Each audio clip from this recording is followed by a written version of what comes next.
আর্থিক সজীব কতগুলো মেয়ে আসলে এটা আনকাউন্টেবল, ঠিক আছে, আমার পক্ষে এটা কাউন্ট করা পসিবল না। ও 1000টা মেয়ের সাথে থাকুক, আমার সামনেই তো 1000টা মেয়ের সাথে থাকছে, তাহলে সাথে সাথে থাকলে আমার সমস্যা কোথায়? ও আসলে চাইতো না যার সাথে কিছু করবে, ফিজিক্যাল করবে, সেই সব মেয়েগুলো টিমে থাক, কারণ ও বুঝতো যে ওরকম করলে ঝামেলা হতে পারে, কিন্তু পরবর্তীতে আসলে ও আর এটা মেনটেন করতে পারেনি। আর্থিক সজীব হচ্ছে আমার মামির ভাই, মানে আমার আপন মামার ভাই। হ্যাঁ হ্যাঁ, আপন মামার শালা। হ্যাঁ, মানে আমার মামিরা 2 ভাই বোন, মানে মামি আর সজীব, ঠিক আছে। তো এইভাবে আসলে সম্পর্ক। আর তাছাড়া আমাদের সম্পর্কটা অনেক ভালো হওয়ার কারণ হচ্ছে আমার মামির যখন বিয়ে হয় তখন হচ্ছে আর্থিক সজীব আমার নানি বাড়িতেই বেশি সময় থাকতো, আর আমি নানি বাড়ি থেকেই পড়াশোনা করতাম। হ্যাঁ, তো যার কারণে মানে সজীব আসলে মামির বিয়ের পর বাড়িতে একা থাকতে পারতো না, ঠিক আছে। তো নানি বাড়িতে আমরা একসাথে বড় হয়েছি, যেমন ধরেন একসাথে মুভি দেখা, একসাথে হচ্ছে খেলাধুলা বলেন, একসাথে হচ্ছে ঘোরাফেরা, একসাথে মানে এরকম আর কি, ঠিক আছে। ছোটো থেকে ধরেন আমি তখন ক্লাস 6-এ পড়ি, 6, 7, 8, 9, 10 এভাবেই মানে আমরা একসাথে ছিলাম, একসাথে আমাদের বড় হওয়া। উনি তখন কিসে পড়তো? উনি তখন হচ্ছে ক্যান্টনমেন্ট কলেজে পড়তো, যশোর ক্যান্টনমেন্ট কলেজে পড়তো, তারপরে হচ্ছে পরবর্তীতে জগন্নাথ ইউনিভার্সিটিতে পড়তো। আপনাদের সাথে আপনাদের অনেক সিনিয়র হবে? হ্যাঁ, আমার অনেক সিনিয়র হবে। আপনাদের সম্পর্কটা ছিল তুই তাহারি? আসলে হচ্ছে প্রথম দিকে এরকম ছিল না, ঠিক আছে।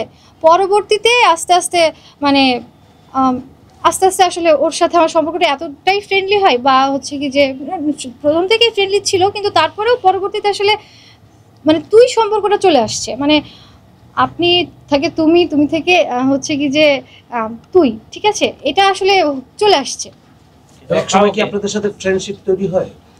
ফ্রেন্ডশিপ আসলে হ্যাঁ, এই জিনিসটা আমি ক্লিয়ার করি, ফ্রেন্ডশিপ না, এখানে একটা ঘটনা আছে, ঠিক আছে, যেটাকে আপনারা ফ্রেন্ডশিপ বলছেন। ফ্রেন্ডশিপ তো অবশ্যই, ফ্রেন্ডশিপ তো আমার ওর সাথে ছোট থেকে, কারণ আমাকে ধরেন ও বলা যায় যে মানুষ করছে, ধরেন এইভাবে চলতে হয় না, এইভাবে চলো, এটা করতে হয় না, ওভাবে করো, ঠিক আছে, এটা ভালো এটা খারাপ, আমাকে শিখাইছে। হ্যাঁ, ধরেন ক্লাস 6, 7, 8, 9, 10 ওই সময় তো মানুষ শেখে, তো আমি জাস্ট ওর কাছে এরকম করে মানে শিখছি অনেক কিছু। একটা এখানে ঘটনা আছে, ঠিক আছে, এই যে একসাথে বেড়ে ওঠার পর এর মধ্যে আরেকটা ঘটনা আছে। আর্থিক সজীব হচ্ছে একসময় রিলেশনে ছিল, তখন মনে হয় আমি 6, 7, 8 এরকম পড়ি, ঠিক আছে। তো হঠাৎ করে তার গার্লফ্রেন্ডটা মারা যায়, এবং সেটা হচ্ছে সজীবের সাথে মনোমালিন্যের কারণেই, ঠিক আছে, সুইসাইড করে মেয়েটা। তারপর ও অনেক ভেঙে পড়ার পর আমার নানি বাড়িতেই 3-4 মাস মতো আত্মগোপন করে, ঠিক আছে। তো আত্মগোপন কেন করেছে? ওই যে গার্লফ্রেন্ড আত্মহত্যা করার কারণে? হ্যাঁ হ্যাঁ, মানে গার্লফ্রেন্ড আত্মহত্যা করার কারণে মামলা টামলা হতে পারে, জাস্ট এই কারণেই আর কি, ঠিক আছে। তাছাড়া ওর মন মেজাজও অনেক খারাপ ছিল, কষ্ট পেত, ঠিক আছে, তো যার জন্য আর কি একটু আলাদা থাকতো। তো তারপরে হচ্ছে তো তখন আমি বুঝাইতাম, বা আমি ওর একটা ভালো ফ্রেন্ড ছিলাম, আমি শুধু একা না, আমার খালা ছিল বা আরও অনেকেই ছিল, কিন্তু হচ্ছে দেখা যাচ্ছে যে আমার সাথে হয়তো বেশি মেশা হয়েছে। তো এইভাবে যখন আমি ক্লাস 10-এ পড়ি, ঠিক আছে, প্রায় তার থেকে 2 বছর 3 বছর পরে ও আমাকে হঠাৎ করে একটা সময় একটা জিনিস বোঝানোর চেষ্টা করে। তো সেটা হচ্ছে সে আমাকে বলে, সে তো আমার কাছে মামাই, ঠিক আছে, ওভাবেই আমি তার সাথে মিশছি, তার সাথে চলছি। তো হঠাৎ করে সে আমাকে এটা বলে যে শোভা, তুমি কি জানো হচ্ছে মানে আপন মামা ছাড়া যে কোনো মামার সাথে বিয়েটা জায়েজ, ঠিক আছে।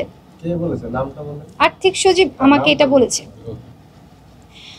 তো তখন আমি বললাম আচ্ছা ঠিক আছে, বুঝলাম, ঠিক আছে। এই যে আমি এই জিনিসটা যখন আমার কাছে আসলো, আমার কাছে একটু খটকা লাগলো, ঠিক আছে। তার কিছুদিন পর মানে আমি কনফিউজড ছিলাম যে এই কথাটা কেন বললো, ঠিক আছে। তার কিছুদিন পর ও আমাকে ক্লিয়ারলি প্রপোজ করে, হ্যাঁ, এবং আমি সেটা বাসায় জানাই, ঠিক আছে, আমার বাসায় বলে দিই।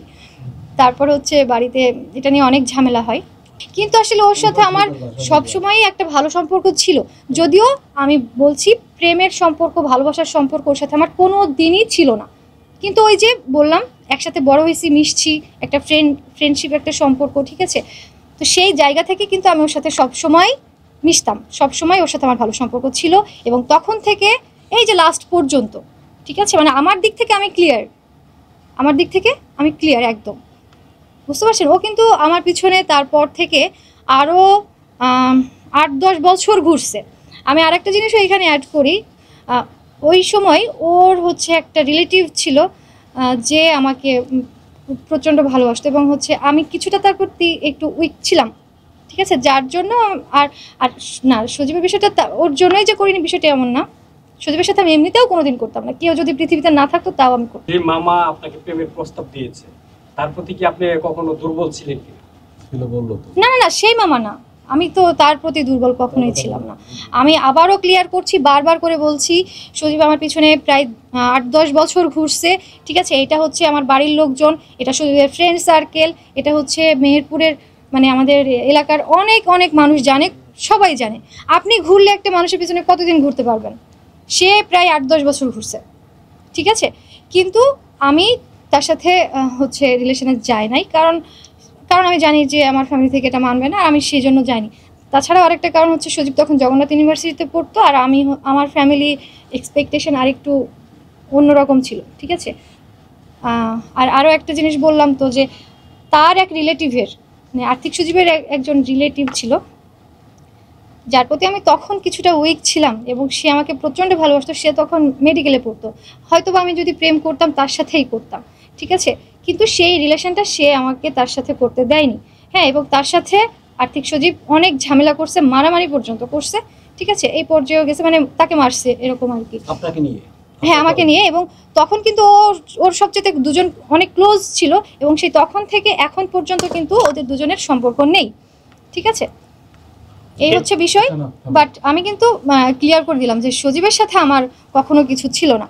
তারপর বিয়ের এরপরেও আমি যখনই কারোর সাথে কথা বলতে বা রিলেশনে যেতে চেয়েছি, ও আমাকে বাধা দিয়েছে, করতে দেয়নি, মানে এবং বিয়ে পর্যন্ত ভাঙছে, ঠিক আছে। মানে সব মানে আমার 10টা বছর বা 8টা বছর ও আমার লাইফটা একদম হেল্প করে ছাড়ছে, এটা খুব ট্রু, ঠিক আছে। এটা মানে আমি একটা মানুষকে চাচ্ছি না, সে মানুষটা আমার লাইফটা জাস্ট হেল্প করতেছে, আমাকে কারোর সাথে যেতে দিচ্ছে না, কারোর সাথে মিশতে দিচ্ছে না, আমাকে কারোর সাথে রিলেশনে করতে দিচ্ছে না, আমাকে আমার বিয়ে পর্যন্ত সে ভাঙছে, ঠিক আছে। পরবর্তীতে অনেক ওকে বুঝাইলাম যে দেখ, যেটা হবে না সেটা হবে না, তুই একটু বোঝ, আমি এখন বিয়ে করতে চাই, আমাকে প্লিজ তুই মানে হেল্প কর, ঠিক আছে। তখন বলে যাচ্ছে ঠিক আছে, তাহলে তোমাকে দেখার ছেলেটা, ঠিক আছে। পরবর্তীতে আমি আমার হাজব্যান্ডের সাথে ওকে দেখা করাই বুয়েটের ক্যাম্পাসে। আমার হাজব্যান্ড বুয়েটিয়ান ছিল, তো বুয়েটের ক্যাম্পাসে ওর সাথে মিট করাই দিই। ওর দেখে ভালো লাগে, এবং ও তখন আমার হাজব্যান্ডকে বলে যে ঠিক আছে, শোভাকে যদি আপনি ভালো রাখতে পারেন তাহলে আপনি বিয়ে করেন। এবং তখন থেকে ওর আর কি আমার প্রতি ওই মানে ফ্যাসিনেশনটা আর ছিল না, বা কমতে শুরু করছে এরকম কিছু। আর্থিক সজীব কতগুলো মেয়ে আসলে এটা আনকাউন্টেবল, ঠিক আছে। আমার পক্ষে এটা কাউন্ট করা পসিবল না। আর আমি আসলে সবার কথাও জানি না, হ্যাঁ। যেগুলো আমার চোখের সামনে ঘটছে, আমি যেগুলো নিজের চোখে দেখছি, সেগুলো আমি বলতে পারবো যে হয়তো বা 5-7 জন হতে পারে, ঠিক আছে। মানে আমার বাসায় আসছে এরকম, হয়তো বা এরকমই হবে, হ্যাঁ, কম বেশি 2-1টা হতে পারে। এবং হচ্ছে আমার বাসা থেকে তো চলে যাওয়ার পর সে তার এই বিষয়গুলো কিন্তু মানে বিভিন্ন মানুষের মাধ্যমে আমি শুনছি। তো আমি যেটা তো জানতাম, সবাই তো মিডিয়া পার্সন না, ঠিক আছে। তবে অনেকেই ছিল যাদের কাজ করার ইচ্ছা ছিল, যারা কাজ করতে চাইতো, ঠিক আছে। তবে প্রথম দিকে ও আসলে চাইতো না যার সাথে কিছু করবে, ফিজিক্যাল করবে, সেই সব মেয়েগুলো টিমে থাক, কারণ ও বুঝতো যে ওরকম করলে ঝামেলা হতে পারে। কিন্তু পরবর্তীতে আসলে ও আর এটা মেনটেন করতে পারেনি। সজীবের প্রথম নাটক ছিল, সেই নাটকে কিন্তু আমি কাজ করেছিলাম, কিন্তু আমি আসলে লিড ক্যারেক্টার ওইভাবে কখনোই করিনি, ঠিক আছে, মানে হয়তো খুব কম করছি। তো সেই নাটকে হচ্ছে একটা ইশানা বলে একটা নায়িকা আছে না বাংলাদেশের, তো ওই আপু হচ্ছে কাজ করেছিল, তো ওই নাটকে আমি একটা ক্যারেক্টার করেছিলাম। তো ওইটাই আমি হচ্ছে আগাগোড়াই এরকম, আমি আমার নিজের ভিতরে খুব স্ট্রং, ঠিক আছে। আমি কিছু করব না মানে আমি কিছু করব না, তুমি আমাকে কি বললা না বললা তাতে আমার কোনো যায় আসে না, ঠিক আছে। আমার বাড়ির থেকে হচ্ছে ওই সময়টাই থেকেই সজীবকে সবাই অপছন্দ করে, ঠিক আছে। বাট হচ্ছে মানে ওই সময় থেকেই সজীবকে অপছন্দ করে, সবাই বলতো যে ওর সাথে মিশো না, ওর সাথে কথা বলো না, কিন্তু আমি মিশতাম, কথা বলতাম, ঠিক আছে। কারণ ওর সাথে আমার বন্ডিংটা এরকম ছিল, ওর সাথে আমার খুব মানে বন্ধুত্বপূর্ণ একটা সম্পর্ক ছিল, ঠিক আছে। যে জায়গা থেকে আমি আসলে ওর সাথে মানে একদম অ্যাভয়েড করা যেটাকে বলে, যে ওকে কথা বলবো না তো বলবোই না, এই জিনিসটা আমি করতে পারিনি, ঠিক আছে, কারণ ওর সাথে আমার একটা মানে সেই ছোটবেলা থেকে একটা ভালো সম্পর্ক ছিল, তো সেটা আমি আমার দিক থেকে বজায় রেখেছি। তুমি আমার প্রতি কি মানসিকতায় তাকাচ্ছ সেটা তোমার ব্যাপার, বাট আমি কি সেটা আমি জানি। ঠিক আছে, তো আমি সেভাবেই তার সাথে মিশেছি। আর ফ্যামিলির কথা আমি তখনও সেভাবে পাত্তা দিইনি। ইভেন এই যে এখন যে ঝামেলাগুলো হচ্ছে ওর সাথে আমার, এখনও আমার ফ্যামিলি থেকে প্রচণ্ডভাবে প্রেশার ক্রিয়েট করতেছে, তুমি কিছু করো না, তুমি কিছু বলো না। ঠিক আছে, আমার ফ্যামিলিতে সে প্রচণ্ডভাবে চাপ দিচ্ছে, আমি কিন্তু এগুলোও ইগনোর করছি। বুঝতে পারছেন, তার সাথে আমার সম্পর্ক যখন ভালো ছিল তখনও আমি তাদের কথা ইগনোর করেছি, এখন আমার সাথে সম্পর্ক খারাপ, এখনও কিন্তু আমি তাদের কথা ইগনোর করছি। আমি আমার লজিকে চলি।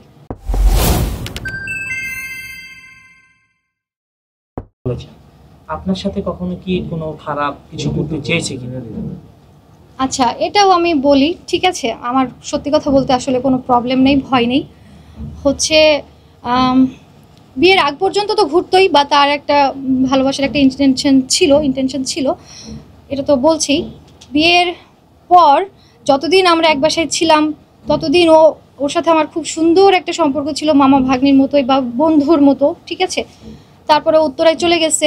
উত্তরায় চলে যাওয়ারও অনেক দিন পর, মানে প্রায় উত্তরায় চলে যাওয়ারও 1-1.5 বছর বা 2 বছর এরকম হবে, মানে সাথে সাথে রিলেশন শুরু হওয়ারও কিছুদিন আগে ও আমাকে একটা কিছু একটা অ্যাপ্রোচ করার কথা, মানে ইনডাইরেক্টলি। ঠিক আছে, সে ডাইরেক্টলিও বলেনি, আমি যা সত্যি সেটাই বলছি। মানে এরকম ওর কথা আমি বুঝতেছিলাম। তো তখন আমার বাসায় আসছিল। ঠিক আছে, তো তখন কিছু একটা বোঝানোর চেষ্টা করছিল, আমি জাস্ট এটা বুঝে আমি বললাম আচ্ছা ঠিক আছে তুই কী খাবি বল, আমি তোর খাবার দিই। জাস্ট আমি তার পাশে থেকে উঠে তার জন্য খাবার টাবার ম্যানেজ করি। এই একটা বিষয় ঘটছিল, কিন্তু যেটা সত্যি আমি সেটাই বললাম। ঠিক আছে, বোঝানো বলতে কি, মানে সে হয়তো বা ধরেন একটা অন্য মেয়ের সম্পর্কে কিছু একটা বলছে, হ্যাঁ, বা হচ্ছে কি যে একটা কি বলে, মানে হয় না যে ধরেন কিছু একটা বলে বোঝানো। ঠিক আছে, মানে ইনডাইরেক্টলি, সে আমাকে ডাইরেক্টলিও বলে নাই, মানে এভাবেই, মানে আর দেখেন মেয়েরা কিন্তু বোঝে, একটা ছেলে যখন কিছু একটা বলতে চায় সেটা কিন্তু মেয়েরা বোঝে। তো আমি সেই জায়গা থেকে আপনাদেরকে বললাম, শুটে গিয়ে কারোর সাথে কিছু করতেও মানে আমি যতদিন কাজে ছিলাম আমি দেখিনি। আর আমার সাথে আমি কিন্তু আমার সাথে সব কিছু ক্লিয়ার করে দিছি, এর আগে পিছে এক ফোঁটাও কিন্তু কিচ্ছু নেই। ঠিক আছে, আর অন্যান্যদের ক্ষেত্রে যেটা বলছি, আমি আসলে অন্যান্যদের ক্ষেত্রে শুটে গিয়ে কখনোই কিছু দেখিনি। ঠিক আছে, আর হচ্ছে তবে ওই যে সাথীর ক্ষেত্রে আমার কাছে, কারণ যখন থেকে শুরু হয়েছে তখন থেকে তো আমিই আর যাইনি শুটে, তো সেটা তো আমার চোখে পড়ার কথা না। তো যখন অন্যান্য মেম্বাররা এগুলো দেখে, সেগুলো আমার কানে আসে যে হ্যাঁ শুটে গিয়ে দেখি যে ওরা আলাদা কথা বলে, ওরা আলাদা সময় কাটায়। ঠিক আছে, মানে সময় কাটায় বলতে ওই সময় কাটানো না, ধরেন আলাদা কথা বলা, মানে শ্যুট তো শ্যুটই, আপনার সারাক্ষণ কাজের মধ্যেই থাকতে হয়। এত বছরেও সেই দুর্বলতা যখন ছিল না, এখন এসে সেই দুর্বলতাটা কেন তৈরি হবে? আর সাথীর সাথে বিষয়টা আমি ক্লিয়ার করেছি, সাথে সাথে রিলেশন থাকলেও কোনো যায় আসে না। ও 1000টা মেয়ের সাথে থাকুক, আমার সামনেই তো 1000টা মেয়ের সাথে থাকছে, তাহলে সাথীর সাথে থাকলে আমার সমস্যা কোথায় বলেন? আমি ওকে সরাসরি বলেছি যে তুই সাথীর সাথে রিলেশন রাখ, কিন্তু ও শুধু টিমে থাকবে না, টিমে ও থাকতে পারে না, কারণ যে টিমটা ভেঙে যাচ্ছে, দেখেন আমি কিন্তু কাজ করি না, আমি কিন্তু খুব একটা কাজ করি না, বাট অনেকেই আছে যারা কাজ করে খায়। আমি কিন্তু ওই ভিউ দিয়ে টাকা কামাই না। ঠিক আছে, কিন্তু অনেকেই আছে কামাই, এটা দিয়েই পেট চলে। ঠিক আছে, তো আমি তাদের জায়গা থেকে বলছি, যেসব মেম্বাররা সাফার করছে আমার নিজের চোখে দেখা, আমি তখনও দেখেছি, এখনও দেখতেছি, তখন ওরা কষ্ট করে এই প্র্যাঙ্কিংটাকে বড় করছে। হ্যাঁ, সজীবের চোখে প্র্যাঙ্কিংয়ে যারা নতুন কাজ করে তারা ফেমাস হয়, এটা ও শো করে, বাট ও নিজের চ্যানেল যে বড় হচ্ছে এটা কিন্তু ও শো করে না। দেখেন, সজীব কিন্তু আমার কথাই চলে না, সজীব কি করবে না করবে সেটা কিন্তু আমি জানি না, বা আমি তাকে কন্ট্রোল করতে পারবো না, তাই না? তো এক্ষেত্রে যদি সজীব হচ্ছে কারোর সাথে কিছু করে, আমার তাকে বলাটা, এই যে আসলে কি বলবো, মানে সজীবের ক্ষেত্রে আমি যেটা দেখেছি, ও অন্যান্য মেয়েদের সাথে ফিজিক্যাল করে, বাট প্রেম একটা কিন্তু অন্যরকম জিনিস, প্রেম জিনিসটা আমি কারোর মধ্যে দেখি নাই সত্যি বলতে। ঠিক আছে, কিন্তু এই সাথীর ক্ষেত্রে দেখলাম সে শুধু ফিজিক্যাল না, সে প্রেমও করছে, মানে প্রেম মানে বুঝেন। সুমাইয়াকে এই সাথীর কথাটা আমি কিন্তু বলতে চেয়েছিলাম, আমি ওকে ফোন দিয়েছিলাম। ঠিক আছে, যে মানে বলতে চেয়েছি কি, মানে আমি অনেক যখন শুনতেছি, ঠিক আছে, আমি তখন শুধুমাত্র সুমাইয়াকে ফোন মানে মেসেজ দিয়েছিলাম যে সুমাইয়া কী অবস্থা, তুই কোথায়? ঠিক আছে, ও বললো যে আন্টি আমি বাড়িতে অথবা ঢাকায় এরকম একটা বলছে। তখন আমি ওকে বললাম যে তুই বাড়িতে বেশি থাকিস না, এখন একটু ঢাকাতে বেশি থাকার চেষ্টা করিস। ঠিক আছে, আচ্ছা আপু, আরেকটা প্রশ্ন, সেটা হচ্ছে যে খুব জানতে ইচ্ছা করে যে আরোহী আচ্ছা মিলে এই প্রশ্নটা আমার উত্তরটা শেষ হয়নি কিন্তু। বলেন, বলেন। তো তখন আমি ওকে বললাম যে তুই এখন একটু বাড়িতে কম থাকিস, মানে তুই একটু ঢাকায় থাকার চেষ্টা করিস, কারণ আমি শুনতেছি অলরেডি যে সাথী কিন্তু যাওয়া আসা করে, ঠিক আছে? তো যার কারণে আমি সুমাইকে এতটুকু কথা বলছি। সুমাই আমাকে সাথে সাথে কল দিছে, কল দিয়ে বলে আন্টি কী হয়েছে? তখন আমি বললাম যে তো কিছু হয়নি, আমি কিছু কথা শুনলাম, তো আমি আসলে সত্যি মিথ্যা জানি না, আমি সুদীপের সাথে কথা বলবো, তারপরে সত্যি যেটা বা মিথ্যা কি সেটা আমি জেনে তোকে জানাবো। তখন আমাকে বললো যে আন্টি কী হয়েছে বলেন, ঠিক আছে? তো বলতেছে আপনি কি সাথীকে নিয়ে কিছু বলতে চাচ্ছেন? সাথী কেন? বলছে না মানে সাথীর সাথে দেখছি যে সজীব রাতের বেলা কথা বলে আলাদা রুমে, ঠিক আছে? সাথী মানে প্রথমে আরোহীর নাম টেনেই বসে, আরোহী সাথী ওদের সাথে একটু রাতে কথা বলে, তো আর ও একটু আসলে নরম সরম টাইপের মেয়ে বা একটু অন্যরকম মেয়ে, ঠিক আছে? তো ও ওভাবে বলে, তখন আমি বললাম যে আরোহী না মনে হয় সাথীর সাথে কথা বলে, তাই না? তখন ও বলে ফেলছে যে হ্যাঁ আন্টি ও সাথীর সাথে কথা বলে। এখন আমি বললাম যে আচ্ছা ঠিক আছে, তো তুই আমাকে এতদিন বলিস নি কেন? বলতেছে এমনিতেই বলিনি। দিয়ে আমি বললাম যে আচ্ছা ঠিক আছে, তাহলে আমি দেখি এটা কতটুকু সত্যি টত্যি, আমি যদি সত্যতা পাই তারপর তোকে জানাবো। আগে তো আমার সজীবকে জানানো উচিত, তারপরেই না তোকে জানাবো, ঠিক আছে? আর সজীবের কাছে আমি জিজ্ঞেস করি সত্যি কি মিথ্যা কি। এই যে এই জিনিসটা এই মানে এতটুকু আর কি তাকে টাচ দিলাম। আসলে আমার আগে থেকেই সুমাইয়া জানতো, এখন অস্বীকার করলেও করতে পারে আমি জানি না, বাট আমার আগে থেকেই, সে তো ওয়াইফ, তার তো জানার কথা, তাই না?